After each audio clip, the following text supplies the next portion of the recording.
नमस्कार, कैसे हो भी सभी। आशा करता हूँ घर पे होंगे, स्वस्थ होंगे और पढ़ाई कर रहे होंगे। आज हम जीन प्याजे के बारे में डिस्कस करेंगे, डीपली डिस्कस करेंगे और पढ़ेंगे और जानेंगे कि सीटेट के पेपर में किस तरीके से जीन प्याजे से क्वेश्चन उठेंगे और किस तरीके से पेपर में आए हैं। मैं राजेश, डायरेक्टर शिक्षा क्लासेस, आपका यूट्यूब चैनल पे स्वागत करता हूँ। बच्चे, आज कुछ जो वर्ड लिखे हैं वो छोटे छोटे लिखे हैं, लेकिन एक माइंड में बहुत बड़े हुए जाने वाले हैं आपके। ठीक है, जब माइंड में जाएंगे तो बहुत बड़े हो जाएंगे, चिंता मत करो। तो बहुत डीपली समझने वाले हैं। तो जीन प्याजे एक मनोवैज्ञानिक थे। ये स्विट्जरलैंड के थे। कहाँ के थे? स्विट्जरलैंड, स्विस मनोवैज्ञानिक थे। इनको भी बच्चों के बालपन के बारे में स्टडी की है इन्होंने।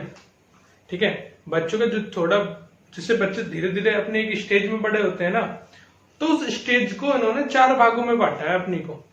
तो जीन प्याजे का पहला क्वेश्चन तो ये आपके पेपर में आता है। तो जीन प्याजे ने कितने स्टेज में बांटा है? 4। पहला क्वेश्चन क्लियर। दूसरा क्वेश्चन पेपर में आया था, स्विट्जरलैंड के से थे, क्लियर। 4 स्टेज में बांटा है, तो इसे स्टेज डेवलपमेंट थ्योरी भी कहते हैं। स्टेज थ्योरी कह लीजिए। क्या भैया? Stage theory. सारी चीजों को मैं लिंक करूंगा, ध्यान से सुनते रहना बस आप। ठीक है, तो क्या कहते हैं? Stage theory. ठीक है, अब आगे चलते हैं थोड़ा सा। तो मैंने एक वर्ड लिखा है भाई, कंसेप्ट फॉर्मेशन। कंसेप्ट फॉर्मेशन ये क्या है? तो मैं आपको, मान लीजिए कोई टॉपिक पढ़ा रहा हूं, कोई स्टोरी पढ़ा रहा हूं और कोई स्टोरी सुनाने वाला हूं आज जीन प्याजे के ऊपर। तो मैंने एक लिंक करी भाई, एक व्यक्ति के बारे में बताया, फिर मैंने उसके जो कहाँ का था वो बताया। मैं धीरे धीरे मतलब एक कंसेप्ट बांधता हुआ चला जा रहा हूँ, मैं एक लिंक बांधता हुआ चला जा रहा हूँ। तो मैं कह सकता हूं कि मैं आपके जो कंसेप्ट बिल्ड कर रहा हूं, तो ऐसा ही कुछ सिद्धांत दिया था जीन प्याजे ने। वो क्या था? तो उन्होंने जो बच्चे को जीवन को 4 स्टेजों में जो बांटा है, जो कंसेप्ट क्रिएट किया है, तो उसे कंसेप्ट फॉर्मेशन किया है। जो व्याख्यान उन्होंने विधि दी है, तो कंसेप्ट फॉर्मेशन भी आप कह सकते हो, व्याख्यान विधि जो है इसकी। क्लियर है? आगे होगा। मोस्ट इंपोर्टेंट पेपर में आता है भाई ये आपके में, ये रटा होता है, ये रट रखा होता है भाई, संज्ञानात्मक विकास, कॉग्निटिव डेवलपमेंट। इंग्लिश वाले ज्यादातर कॉग्निटिव डेवलपमेंट एक ही नाम रहता है, हिंदी में ज्यादा नाम रहते हैं, तो कोशिश करना बच्चे सारे हिंदी वाले भी इंग्लिश में नाम याद हो। कॉग्निटिव डेवलपमेंट, ठीक है, ये क्या होता है भाई? संज्ञानात्मक विकास। आज इसको पढ़ने वाले हैं हम, डीपली डिस्कस करने वाले हैं संज्ञानात्मक विकास, कॉग्निटिव डेवलपमेंट की थ्योरी को। क्लियर है? तो पहली स्टेज वाइज 4 स्टेज हैं, तो मैं 4 स्टेजों को आपको समझाता हूं। पहली स्टेज में समझा रहा हूं, सेंसरी मोटर स्टेज। ये है भी, लिख लीजिए, सेंसरी मोटर स्टेज, संवेदीय पेशीय अवस्था। संवेदीय पेशीय अवस्था, हेडिंग डाल लीजिए अपनी, संवेदीय पेशीय अवस्था। इसमें क्या है? बच्चे के शुरुआती जीवन को बताया गया है। एक सिद्धांत को समझने से पहले एक बच्चे के ऊपर आप स्टडी करो। आप भी एक बच्चे थे और आप भी अपने घर मोहल्लों में बच्चों को देखते हो, तो उसके बारे में थोड़ा सा स्टडी कीजिए और तब आपको पता चलेगा। जो पहले 0 से 2 वर्ष की आयु है, क्वेश्चन आता है पेपर में, 0 से 2, कौन सी? संवेदीय पेशीय अवस्था। नाम क्या है समझाता हूं भाई, कहां से नाम आया है वो भी बताऊंगा। देखो, इंद्रियों से बच्चा सीखता है इस स्टेज में। पहला क्वेश्चन आता है कि आपसे पेपर में पूछेगा कि इंद्रियों से कौन सी स्टेज में सीखता है? सेंस ऑर्गन से। तो सेंस ऑर्गन से नाम बना है सेंसरी मोटर स्टेज, संवेदीय पेशीय अवस्था।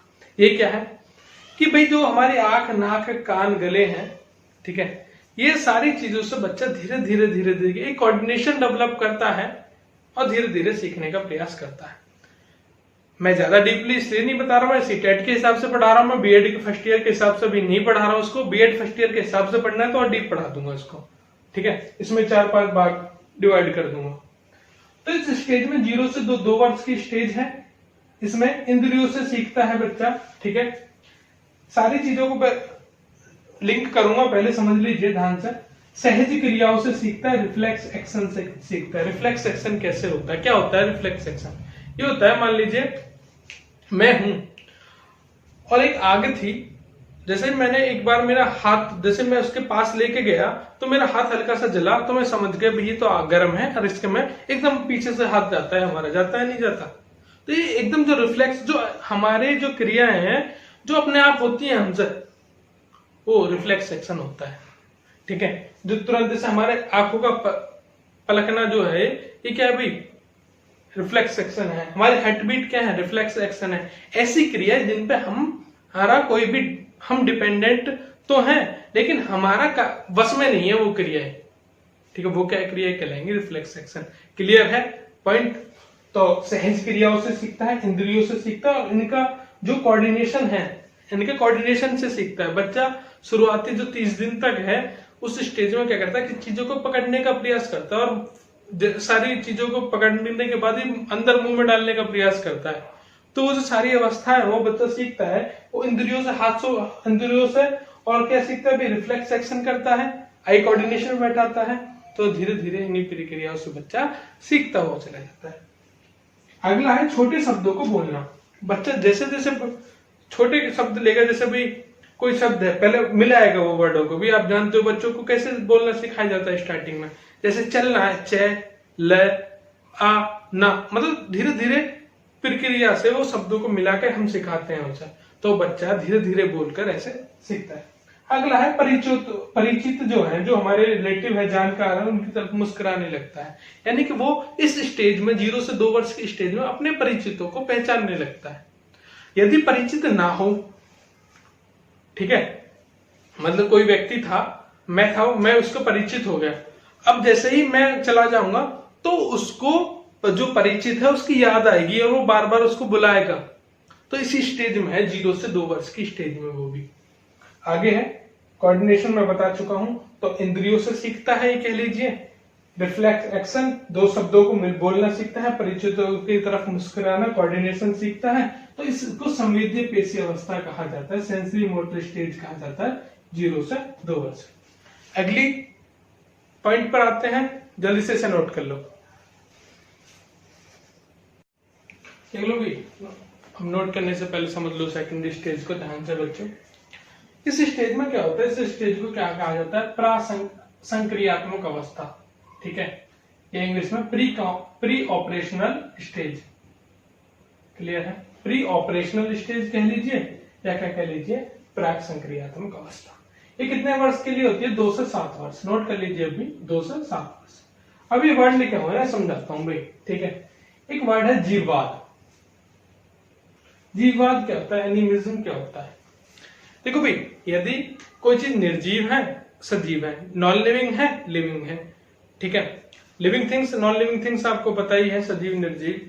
यदि कोई बच्चा निर्जीव चीज को भी सजीव सोचने लगे, यानी कि दोनों में अंतर पैदा ना कर पाए, तो उसका एनिमिज्म कहा जाता है, एक वर्ड में जीववाद कहा जाता है।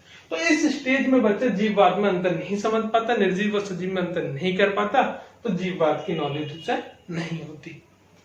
अगला बच्चा ईगोसेंट्रिक होता है। ईगोसेंट्रिक का मतलब प्यारे बच्चों ये होता है कि जो अहम केंद्रित, जो बच्चा कह रहा है वही सही है उसके अकॉर्डिंग, और तुम कुछ करोगे वो नहीं मानने वाला, ठीक है। तो बच्चा क्या होता है, ईगोसेंट्रिक होता है। भी ईगोसेंट्रिक आपको नहीं होना चाहिए, भी बहुत। यदि आपको कोई गलती लग रही है, मुझे अपनी गलती लग रही है, आप मुझे बता रहे हो तो मैं उसे सुधार रहा हूं, मान लीजिए, ठीक है। तो कभी भी किसी को ईगोसेंट्रिक, अहम केंद्रित नहीं होना चाहिए। पास की वस्तुओं, अगला पॉइंट है, पास की वस्तु, जितने भी नजदीक की वस्तुएं हैं उनकी क्या करता है, उनसे नॉलेज गेन करता है, उनका अनुकरण करने लगता है, कॉपी करने लगता है। जिससे किसी ने कुछ करा तो सीखने लगता है, खेल खेल में सीखने लगता है, बच्चों में रहने लगता है। तो नजदीकियों से, बच्चों की नजदीकियों से और खेल में चीजों को सीखता है। कौन सी स्टेज में, प्री ऑपरेशनल स्टेज में, 2 से 7 ईयर की। अगला है चिंतन और तर्क, ये मोस्ट इंपोर्टेंट है। चिंतन और तर्क क्या है, चिंतन और तर्क है कि बच्चा इसमें, इस स्टेज में सोचने लगता है चीजों को और तर्क करने लगता है, आपसे क्वेश्चन पूछने लगता है, भाई ये कैसे होगा, ये क्यों होगा, तो तर्क करने लगता है, चिंतन करने लगता है। लेकिन एक पॉइंट और लिखा है मैंने, क्रमबद्धता नहीं है उसमें। चिंतन और तर्क में इस स्टेज में क्रमबद्धता नहीं होती है। क्या होता है भैया, कंजिक्यूटिवनेस नहीं होती, यानी कंजिक्यूटिवली लगातार क्रम नहीं होता। कैसे, मान लीजिए मैं एक चीज को कहूं कि बेसिक कंसेप्ट को, मैं मतलब इसी टॉपिक को समझा रहा हूं मैं, और मैंने पहला पॉइंट समझाया, पहली स्टेज, फिर मैं दूसरी स्टेज पर गया, तो ये क्या भी हम सोचने और तर्क का जो हमारा सिद्धांत है वो क्या भी कंजिक्यूटिव है, लेकिन इस स्टेज में बच्चों का नहीं रहता। अगला पॉइंट है रिवर्सिबिलिटी, इसको अपल्टावी कहा जाता है। अपल्टावी क्या है देख लीजिए, 2 into 4 क्या होता है भैया 8 होता है। बच्चे को ये कहता है भाई 4 into 2 करके दिखा, 2 into 4 आता है उससे 8 है, लेकिन 4 into 2 नहीं हो रहा है उससे, तो नहीं हो रहा है तो उसको यानी रिवर्सिबिलिटी की नॉलेज नहीं होती इस स्टेज में, अपरटावी को नहीं समझ पाता वो। क्लियर है। लास्ट पॉइंट है मुद्रा संप्रत्यय की कमी। हाँ भैया ये भी कमी होती है बच्चे में, मुद्रा संप्रत्यय की कमी क्या होती है। मान लीजिए, अब तो मुझे कम लगता है ऐसा होगी, होता क्या है ये समझ लीजिए कि मान लीजिए बच्चे को आपने 10-10 के सिक्के दिए, बहुत सारे 8-10 सिक्के दे दिए, और वहीं आपने उसे 500 का नोट दे दिया, तो बच्चा इनको ज्यादा लेना पसंद करता है, तो उसे कम नॉलेज होती है, उधर संप्रत्यय के कम अभाव होता है उसे। ठीक है, तो ये चीज थी भाई सेकंड स्टेज में। जल्दी से हम थर्ड स्टेज में लौटते हैं, जल्दी से रिवाइज करो फर्स्ट एंड सेकंड स्टेज अभी तुरंत। देखिए भाई तीसरी और चौथी स्टेज में डिफरेंस के साथ साथ उसको ध्यान पूर्वक समझिए कि कभी गलती नहीं होने वाली। भाई इस प्याजे के कंसेप्ट को हमने ऐसे पढ़ा है कि कहीं गलती करने ही वाले नहीं है हम। तो तीसरा चौथे पॉइंट को ध्यान से सुन लीजिए अपने पेपर के हिसाब से, कहीं भी पढ़ा हो लेकिन आज जो पढ़ा है ना वो सबसे डिफरेंट होने वाला है भाई। मूर्त संक्रियात्मक अवस्था, stage of concrete operation. English वाले ज्यादा ध्यान रखना, इंग्लिश में ज्यादा नाम याद करोगे तो ज्यादा बढ़िया बात है। हिंदी वाले भी कोशिश करो इंग्लिश में याद करने की। Stage of concrete operation. चौथा है औपचारिक संक्रियात्मक अवस्था या संक्रिय अवस्था, स्टेज ऑफ फॉर्मल एक्सपीरियंस। बहुत प्यारे प्यारे बच्चों समझिए, ये तीसरी अवस्था है 7 से 11 वर्ष तक रहती है। और इसको समझाने से पहले मैं एक छोटा सा एग्जांपल देता हूं भाई आपको। आप हो एक यथार्थवादी होता है भाई, मैं पूछूं यथार्थवादी क्या है। मैथ हमें, गणित हमें, जब गणित की पेडागोगी आप पढ़ोगे, सबसे पढ़ना भी 15-16 नंबर की आती है। गणित हमें यथार्थवादी बनाता है। यथार्थवादी और प्रैक्टिकल मतलब जो सच है वो दिखाता है। भाई 2 into 2 4 होता है, हमेशा टीचर 4 को ही सही करेगा, कभी 5 को सही नहीं कर सकता। तो गणित हमें स्पष्ट बनाता है, सटीक बनाता है। तो हम इस एज में व्यवहारिक और यथार्थवादी बनते हैं। ठीक है, व्यवहारिक और यथार्थवादी बनते हैं। बहुत बढ़िया, क्लियर। हम जो भी किसी चीज के गुण हैं, गुणों के आधार पर क्रमबद्ध तो हो जाते हैं। गुण जिसे भी क्वालिटी है उसके गुणों की जो क्वालिटी है उसको लेके क्रमबद्ध हो जाते हैं, कंसेक्यूटिव हो जाते हैं। क्लियर है, इस स्टेज में समझ लीजिए पॉइंट भी है। मूर्त चिंतन और तर्क। हम कैसा चिंतन और तर्क करने लगते हैं? मूर्त और अमूर्त में अंतर समझो भाई। मूर्त यथार्थवादी, जो चीज मेरे सामने है वो। ठीक है, मैं आपके देखो जो बच्चे मैंने पढ़ाए हैं उनके मान लीजिए मैं उनके लिए वीडियो बना रहा हूं, तो मैं मूर्त हूं, लेकिन मैं चाहता हूं कि और भी बच्चे पढ़े सारे, और भी सहायता जितनी हो सके इस लॉकडाउन पीरियड में हो भाई, पढ़ाई सबके लिए हो। तो मेरा कैसा चिंतन है? अमूर्त चिंतन है उनके लिए भी। ठीक है, तो मूर्त और अमूर्त में समझ में आया होगा अंतर। मूर्त जो मेरे सामने है, जिन्हें मैं महसूस कर रहा हूं। अमूर्त जिन्हें मैं महसूस नहीं कर पा रहा हूं किसी कारणवश, और मुझे जानते भी हैं बहुत सारे बच्चे, क्योंकि किससे? यूट्यूब से जाने हैं सारे के सारे। ठीक है भाई, इतने वीडियो देखते हैं, मान लीजिए 500-600 भी वीडियो देखते हैं, तो क्या होता है भाई, चीजें बढ़ती है ना। तो अमूर्त वो बच्चे हैं, मूर्त समझ में आगे नहीं, लेकिन दिल उनसे भी है, सबसे है। मूर्त चीजों का चिंतन और तर्क करने, जो सामने है उन्हीं प्रॉब्लम्स को सॉल्व करेंगे, उन्हीं चीजों को सॉल्व करेंगे। मूर्त ही चिंतन और तर्क होगा। क्लियर है। आगे एक छोटा सा एग्जांपल और देता हूं भाई, बहुत प्यारा सा।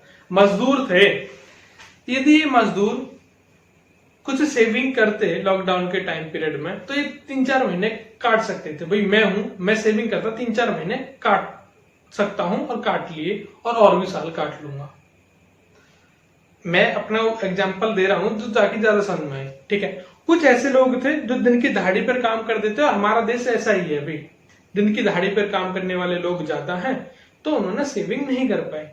यानी कि जो सेविंग नहीं करता है, बस मैं उसका पॉइंट देना चाह रहा हूं, जो सेविंग नहीं करता है वो क्या भी आगे के भविष्य के लिए क्या है, सजग नहीं है। आगे किस टाइम का भी उनको पता नहीं था लॉकडाउन लगेगा। ठीक है, यदि उनको पता होता लॉकडाउन लगता तो वो सेविंग करते हैं, वो 100% सेविंग करते फिर। ठीक है, और सेविंग जो नहीं की थी तो वो कैसे विचार थे उनके? मूर्त विचार थे उस टाइम। लेकिन बाद में अब क्या है, जैसे जैसे उनको प्रॉब्लम समझ में आई तो वो कहने लगे होंगे अपने मन में, अब जब भी मैं नौकरी करूंगा कुछ उसका पार्ट 25% 2% सेव करके रखूंगा भविष्य के लिए, क्लियर है, फ्यूचर के लिए। तो मूर्त और अमूर्त में अंतर समझ में आ गया। अमूर्त क्या है, आगे के एक्सपीरियंस, जो हमें एक्सपीरियंस हुआ है उसके अकॉर्डिंग हम आगे भी सोचें। तो एक अभी स्टेज ऑफ फॉर्मल एक्सपीरियंस 12 से वयस्क जो अभी आपकी आयु है, भाई एक माइंड आप पढ़ते थे, और एग्जाम्पल तो बहुत है, जब आप पढ़ते थे फ्री माइंड से पढ़ते थे तो आपको, आप किसमें थे, मूर्त में। लेकिन अब क्या अभी आपको नौकरी का डर सताने लगा है इस टाइम, तो क्या अभी अमूर्त चिंतन में, लेकिन अमूर्त चिंतन में तो और ज्यादा पढ़ो भाई, ठीक है। तो 12 वर्ष से वयस्क प्रॉब्लम सॉल्विंग कैपेसिटी बढ़ जाती है, क्योंकि भैया भूखे मरने के चांस हो जाते हैं।